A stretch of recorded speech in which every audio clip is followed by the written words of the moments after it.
Gee, well, thanks, Sam. That certainly wasn't prepared by my staff. So I appreciate you doing the homework.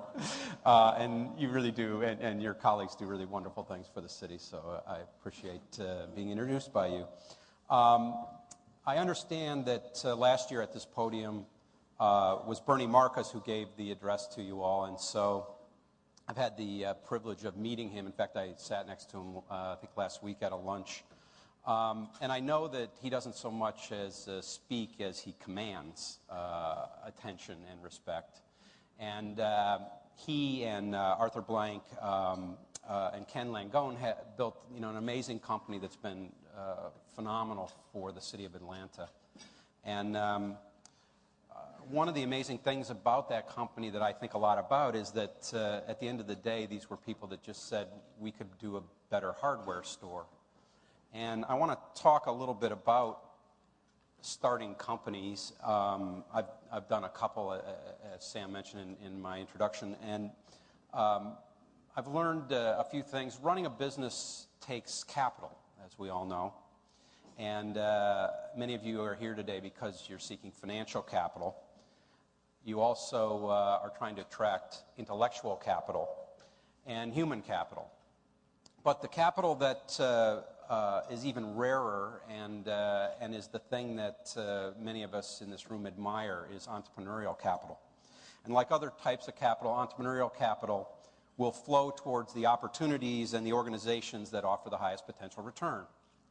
And I've had the opportunity to be an entrepreneur and to start businesses.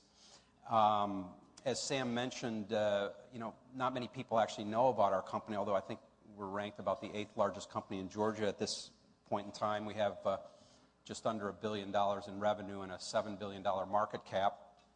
But in year 2005, I was able to recognize what is a dream for most entrepreneurs, and that is that I was able to ring the bell on the floor of the New York Stock Exchange on the day that we took the company public. And I know NYSE Euronext is one of your sponsors, and they are an exchange like ICE, and we're peers with them, and I think quite highly of them, and it was an incredible honor to be listed on their exchange. And so with that background of me and what we've done here locally, I thought, if you'll indulge me today, I'm trying to think about what I could say to this group, and I really thought the best thing I could do was speak to some of the early stage entrepreneurs in the audience. And many of you are here to support these early stage entrepreneurs, and if you'll indulge me to allow me to talk to them and give some advice about the things that I've seen in my career, most of which has been building companies. I hope it'll be interesting for you, at least to get you through to dessert.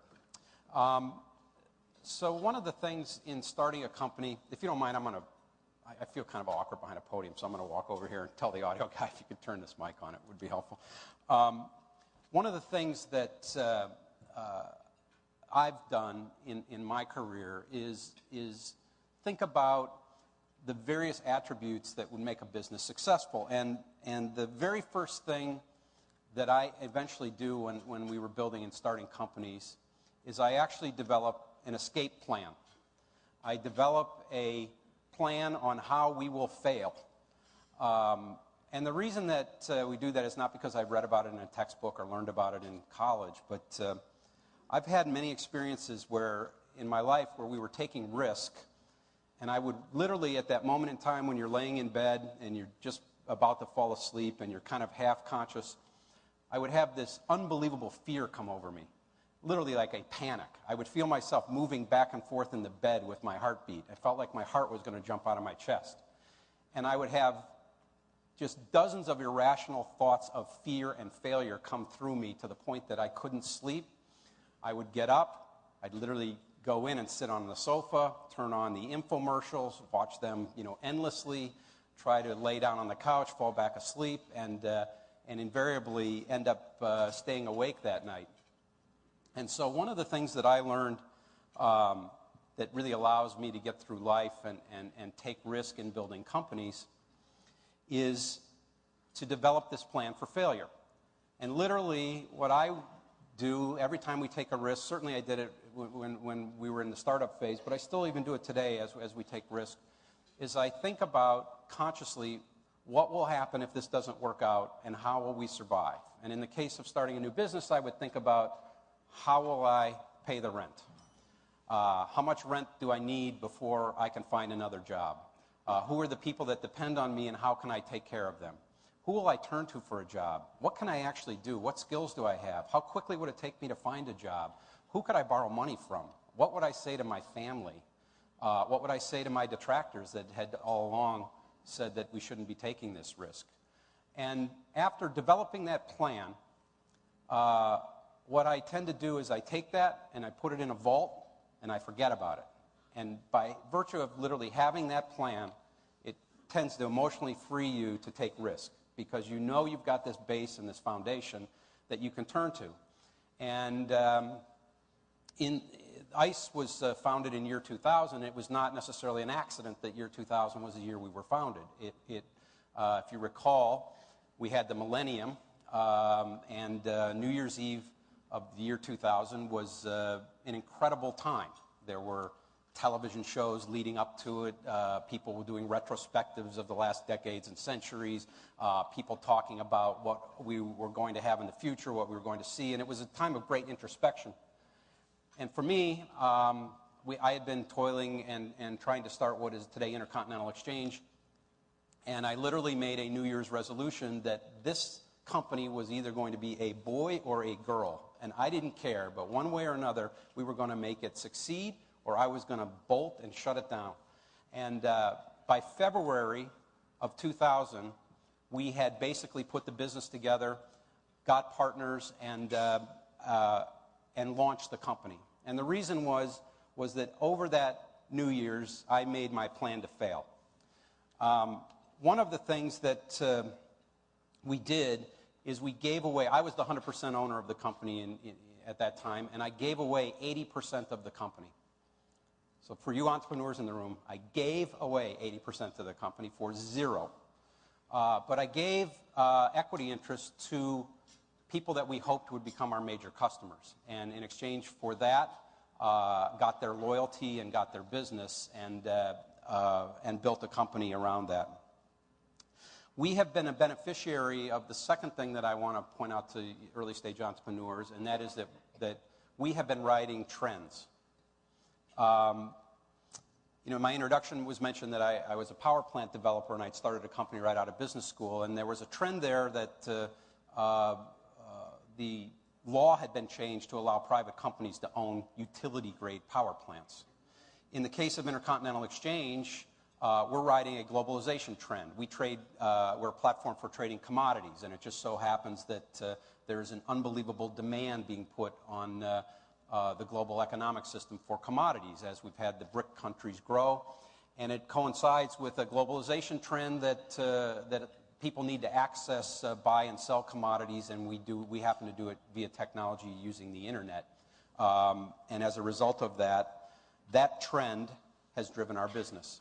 And so in looking back at my career and thinking about what advice I could give to people, take a look at the trends around you. And the obvious trend that's going on today, as we all sit here in this room, is an incredible stress, particularly on the U.S. economy. And in times of stress like this, there are tremendous opportunities that are being created right here. And for those of you in the room that can spot those opportunities and act on them to help people out of stress and relieve their stress, you will end up building great companies.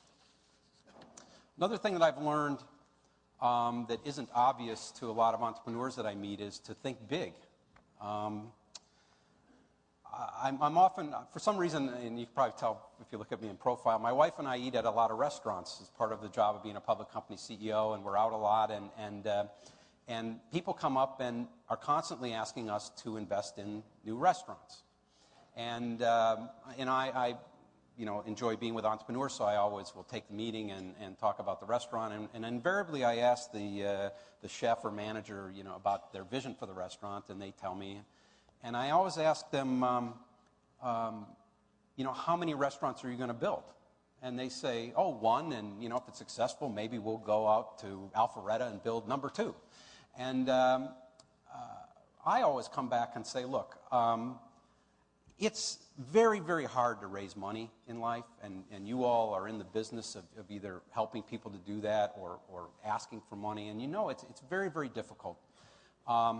It's actually much easier to raise a lot of money for a very meritorious goal than it is to raise a tiny amount of money for a small goal, and that's been my experience. And as Sam mentioned, when I was a young kid, I was meeting with Michael Milken, and I had this profound experience. I was in my 20s, I was renting, and I wanted to buy a condominium. And I think it was a $95,000 condominium, and I had $15,000 down, and I wanted to borrow $80,000 in a mortgage. It was a very robust housing market. The condominium was obviously good collateral against the mortgage, and I was having an unbelievably difficult time getting a mortgage. I went and had a meeting with Michael, and I told him I wanted to borrow $50 million for my business. And he said to me, why don't we go for 100? And I had I had no collateral, a big idea, and a plan, but here's a guy on Wall Street that says I can give you 100, and my friggin' mortgage broker wouldn't even help me get this condominium. So I learned very early in life that, think big, have a big idea. If this restaurant that somebody wants to open is going to work in this neighborhood, how many other neighborhoods like this are there? I was living in California for most of my adult life, and I remember when Wolfgang Puck opened the restaurant Spago. And Spago, although Wolfgang Puck today has a big reputation and a high-flying chef, Spago was a little dump at the time. It was a tiny little restaurant, and you would literally go in and sit on chairs that he would buy at Home Depot.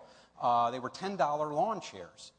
And the food, however, was amazing. And one of the things that Wolfgang Puck created, which was incredibly innovative at the time, was he had a tiny little pizza, an individual pizza that he sold as an appetizer that had cream cheese on it and smoked salmon. And that was, at the time, an unbelievably avant-garde dish. And here these two friggin' dentists that live in the neighborhood would go over there for lunch, and they decided that they really liked that pizza. But I think that thing at the time was about $12. And they said, it would be great if we could buy that little pizza but only pay like $4 or $5 or $6. And I bet our colleagues would all like that pizza too, but they can't afford to eat at Spago the way we can because we're dentists. At the time, dentists used to earn a lot of money, by the way, for the public plan and everything else that we have going on. But in any event, these guys took that pizza and went out and created California Pizza Kitchen. Now, these are dentists, for crying out loud, that took another guy's idea, but they thought big. They thought about how to take this thing and ride a trend. And what was the trend? In the 80s, we were all becoming individuals. It was the me generation, and the idea that you would have your own pizza and would have fancy toppings on it was a real innovation. And today they've built an amazing chain. So the point I make there is think big. I just gave an example of guys that did it with pizza and hardware. So you don't have to split the atom. What you have to do is think big, think creatively, and those ideas, in my mind, attract capital and professionals. Another thing I realize about entrepreneurs, and I think I have this to a degree, and my colleagues that have helped me build ICE, is that I think entrepreneurs generally embrace change better than many people. And the thing that you should do is recognize that is an attribute that you have if you're an entrepreneur.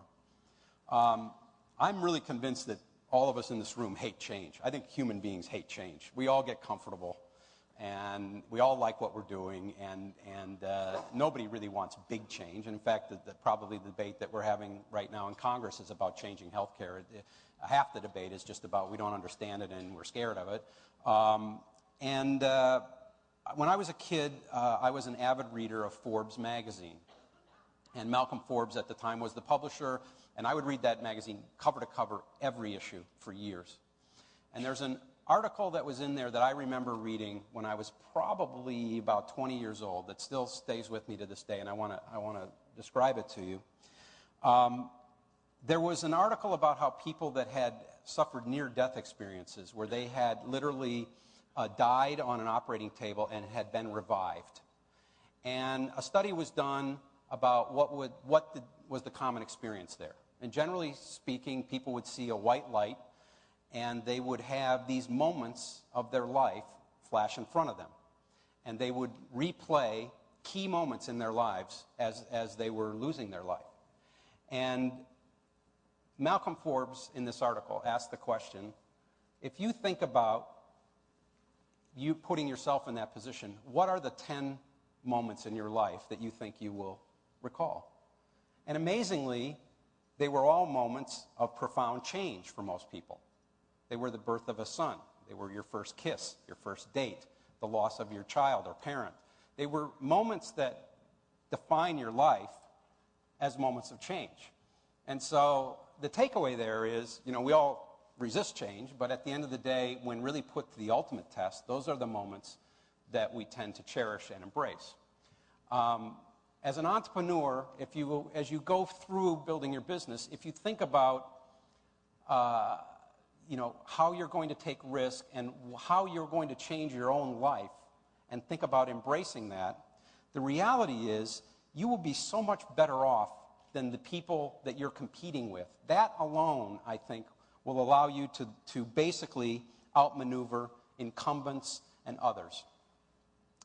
Along that line, as people approach me for help in starting businesses, I get a lot of business plans, and I get a lot of plans where, amazingly, the entrepreneur who's building this company has calculated how much capital they need to start the business, and it just amazingly turns out that they need to sell 49% of the company, and the entrepreneur will keep 51%. And when people show me these business plans where they're a 51%er, I tend to go kind of negative. So now I'm going to talk the book of the venture capital guys that are in the room here.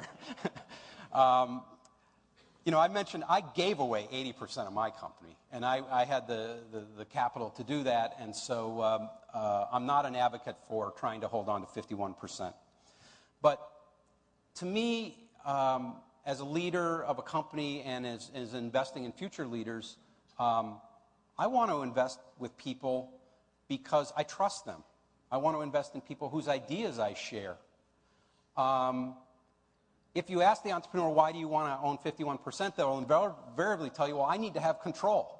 And then your mind always goes, why do you need to have control? I just gave you my money. I trust you. You don't need to control me. Well, what if something goes wrong? You might fire me. Well, what if something goes wrong? You might deserve to be fired. If you're an entrepreneur and you think you're getting into this startup business for job security, you are making a terrible mistake. Job security is not what anyone in this room is here to work on. This is about calculated risk-taking. As you're raising capital, and as many of you are presenting here and going to talk to the professionals in the room, ask for help from the best people you can find. I know that sounds like a cliche, but I always meet people who says, my brother-in-law is an accountant and he can do the books at night, okay?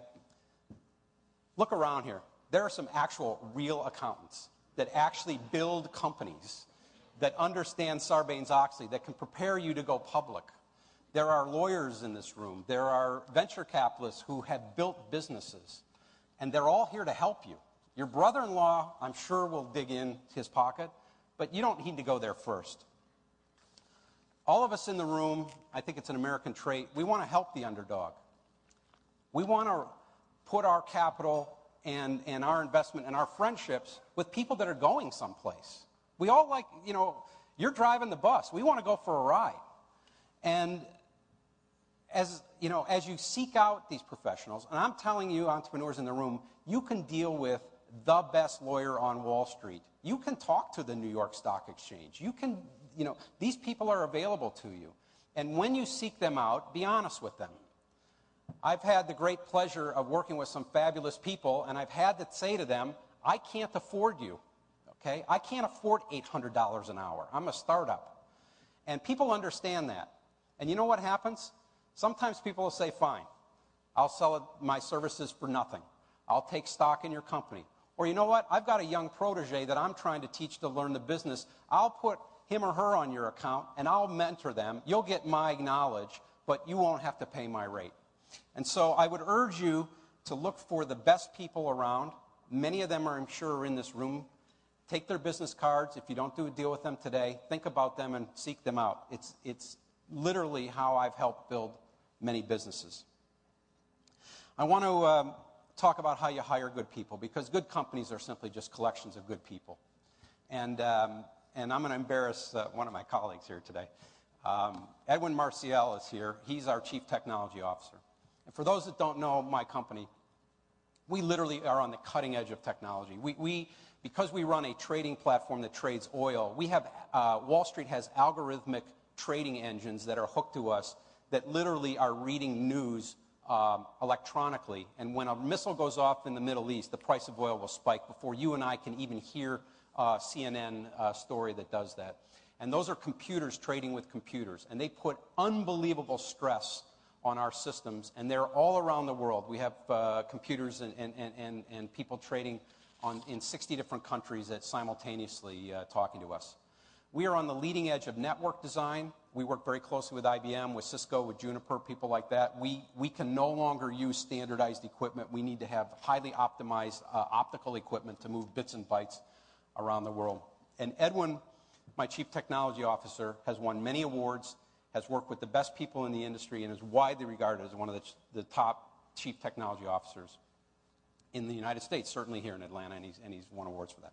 And I'm going to tell you the story about how you hire the top Chief Technology Officer. I had this idea that ultimately became ICE. I bought a little tiny company that was here in Atlanta. It had 46 employees, and it was losing $1 million a month. And I bought it as an individual, and so the day I closed on it, I was losing $1 million of my own money every month. So I, was successful, but come on. So I had to move very quickly. And the first thing I did is we had a Black Friday where I walked in on the first day, introduced myself, and took the top management team off the company and told them goodbye. I took all the other employees, and I announced I'm the new owner of the company, caught them completely by surprise. I said, the old team is not here. I really could use your support. We got to move quickly. We've got to stave off the bleeding. I went into an office later that day, some guy's office that had left the company. I was sitting at a desk. There was a knock on the door. In comes Edwin. I don't know this guy from Adam. He says to me, I got to talk to you. I said, fine. He shuts the door, sits down. He says, all of the computer programmers, and there were 25 of them, we're all going to quit unless you meet our demands. I said, okay, got my attention. What are your demands? Number one, we want to use a different programming language than we've been using. Number two, we want to use a different database product than we've been using. Number three, we want to embrace the internet in a way that we haven't been doing before. I look at him and I said, okay, and he said, what do you mean okay? I said, okay. And I didn't know half of what he was telling me. And what I did know is that I just spent a lot of money to buy a company, and they were all going to walk out the door. So I said to him, by the way, I'd like you to be the Chief Technology Officer of the company. He looked at me and said, what? He said, I'm not Chief Technology Officer. I'm a computer programmer here. I said, but how did you end up here? He said, well, we all sat in a room, and we, over lunch, and we decided what our demands were, and I wrote them down, and it was decided that I should go in and deliver the message. And I said, so what you're telling me is your colleagues decided that you were the leader, and your colleagues want to follow your advice, and your colleagues have worked with you to develop the agenda. That's the Chief Technology Officer. And so my point there is that I never saw his resume. Didn't know who the guy was. Didn't know where he fit in the pecking order of the company. Didn't know anything about it. What I knew was he was a natural leader. He had the respect of his peers. He didn't know anything about trading electric power, which is my original idea. I figured, nobody knew about it. We were inventing how to do it. So I figured we're all going to learn this. That's the easy part. The hard part is how do you find people who command the respect of their peers, who are natural leaders, who are honest, who are open, who who are willing to challenge you when things are not good. And he has all those qualities. And today, that's why he's one of the top CTOs. And I was very fortunate that they gave him the list of demands. One of the things that we've learned to do, and I think it's what's made ICE successful, is we make a lot of mistakes. Gosh, we do things wrong every day. And the key is to admit your mistakes. My company, when we went public in year 2005, had a market cap of about $1 billion. Today, it's about $7 billion. So in 4 years, we've created $6 billion of shareholder value. We made an investment in India recently, $25 million, very tiny little investment, wanted to enter the Indian market, and the thing went horribly wrong.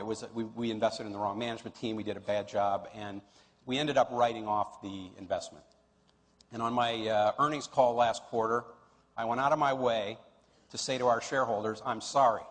We lost $25 million of your dollars. We made a mistake. We went with the wrong people. We didn't do enough diligence, and we're not going to do this again. Now, my shareholders don't. I mean, my shareholders, the people that have ridden us, have made so much money following us. $25 million is an absolute drop in the bucket. But the point there is I made that statement for a reason, which is I mean it. We're in business to take risk, but when we make a mistake, you want to admit your mistakes. I'm the CEO of the company. I was backing that decision. I wanted to have personal accountability that I made that mistake. It was important for me to say that to myself. It was important for me to have my employees hear it because I want them to do the same thing. I want them to do that to me. I want them to come into my office and say, I made a mistake and we got to change course, and I want them to do it early in the process. People that can do that the best really build the best companies in the world. And lastly, in terms of advice I've learned along the way, I've had just great privilege in my life. This morning Barney Frank called me. I meet with world leaders. I've met the president a number of times, been to parties with influential people. All of which, not to drop names, but the circles that I've been able to access, the people I've been able to meet have really given me a fabulous run. And I'm very honored and happy that to have that opportunity. And the reality is, I've learned increasingly, and this is an old guy telling you, some of you young people here, but enjoy the ride. It's not about the destination; it's about the ride. And starting a business is an unbelievable ride in life. And it's why I think all of us in this room are here to support those that want to do that, because it's something that we admire. And to me, I liken it to jumping into a stream. If you jump into a stream, that stream's going to take you somewhere. If it has a current, you're going to go with it. What you need to think about in running a small business is the reality is you can only paddle to the left and you can only paddle to the right to avoid the rocks. The stream is taking you somewhere. Your job is to avoid the rocks. And don't be stupid and try to paddle upstream. Let the damn river take you somewhere and enjoy the ride. And if you do that, regardless of how successful the company becomes financially, I can guarantee you that you'll go for an experience in life that very few people have an opportunity to experience. And frankly, it's why you've asked me to come up here and speak to you today. So it really, and share some of those things with people that you care about. I want to wind up by reading a quote to you that was recently in the Financial Times by a guy named John Kay, who frankly, in 4 sentences is going to say what I just said in 20 minutes.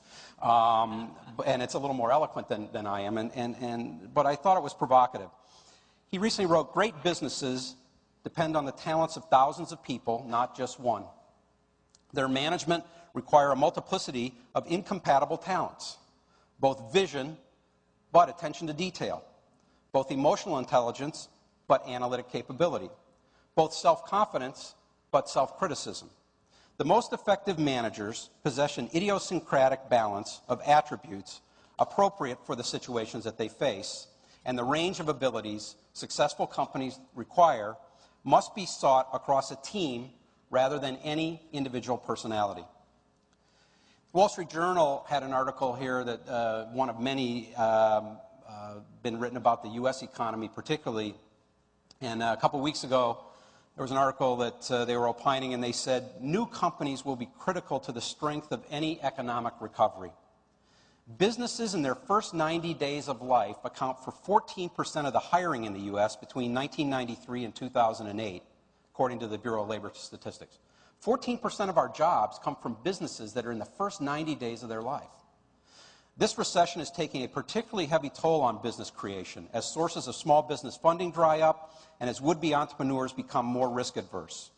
When entrepreneurs do launch businesses, they're hiring fewer employees on average, and this trend threatens to dampen growth in jobs and economic output for years. So that's pretty sobering stuff, and I think it's something we're all well aware of. But the reason I wanted to read you that quote is that, first of all, the work that a lot of you are doing here in this room today is really important, not just for you and not just for your industry, but for the global economy. New companies taken together are the major sources not just of job creation, but of research and development, of innovation, of productivity growth, and, most importantly right now, of investor confidence. And secondly, even though the capital environment is less than ideal, every crisis creates real opportunities. That's one of the lessons of my career. As the introduction mentioned, we really were able to build our business around Enron's collapse, and we've become a model now for managing risk in the derivatives sector. So I would encourage each of you in the room today to look around, think about the opportunities that are really being created in this economic crisis. And as the economy shows sign of improvements, it will be an ideal time for you to refocus your effort, to hone your pitch, and to move ahead with business confidence. So I'd like to thank you all for sitting so quietly today and attentive. And it was really nice to be here with Venture Atlanta, and look forward to the hard work and the good things you're doing today. Thank you.